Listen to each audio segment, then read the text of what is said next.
Du coup, nous allons continuer sur notre apprentissage. Dans le cours précédent, nous avons vu comment fonctionnent les data tables, on a fait des exemples et par la suite, je vous ai donné un challenge. Dans ce cours, nous allons voir les paramétriseurs.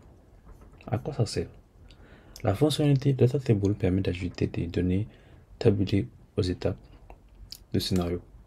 Ces données peuvent être utilisées pour des tests de validation ou pour plusieurs tests de validation.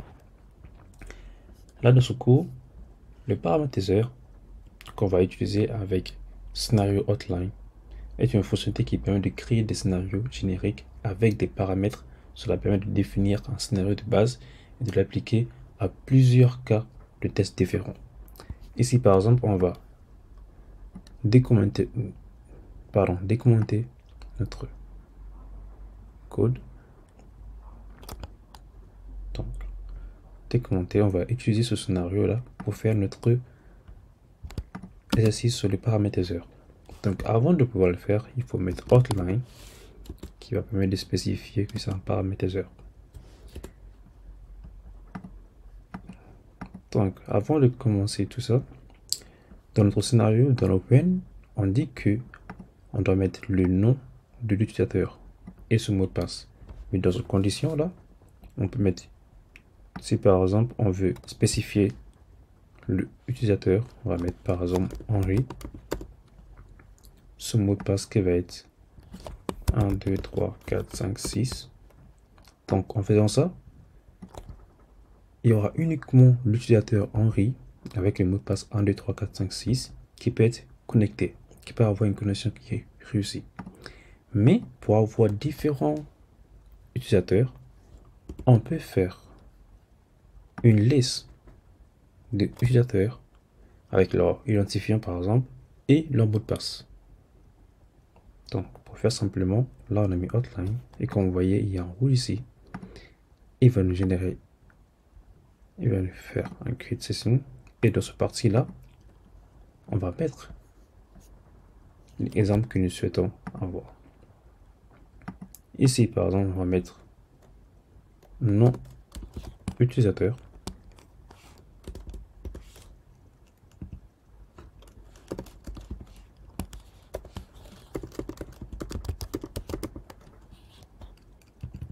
Et là, ce côté, on va mettre mot de passe.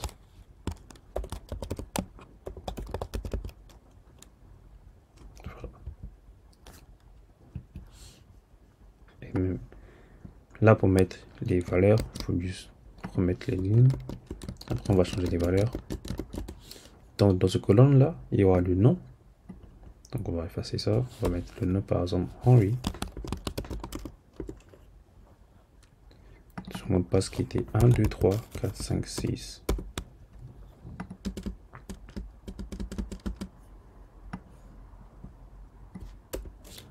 Ensuite, Johnny. Mot de passe 1, 5. Puis, on va avoir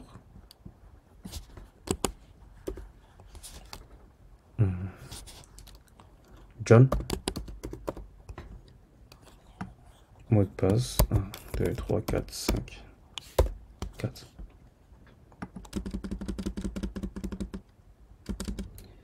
Et maintenant, pour que l'utilisateur puisse, pour que notre programme puisse reconnaître qu'on a des users ici avec le mot de passe, dans notre paramètre ici, on va enlever le Henri et mettre nom utilisateur. Puis, dans le mot de passe, on va enlever, on va mettre notre mot de passe. Donc voilà pour changer directement. Maintenant, on va faire des step definition, mais avant de faire le step definition, je pense qu'on va le faire dans le prochain vidéo. Mais dans cette partie-là, il faut bien comprendre que ici, Pour avoir plusieurs utilisateurs, on doit faire des hotlines qui vont nous permettre de faire le paramétrage. J'espère que cette petite introduction sur ça vous avez compris. Dans le prochain cours, on va faire les tests. Donc à bientôt.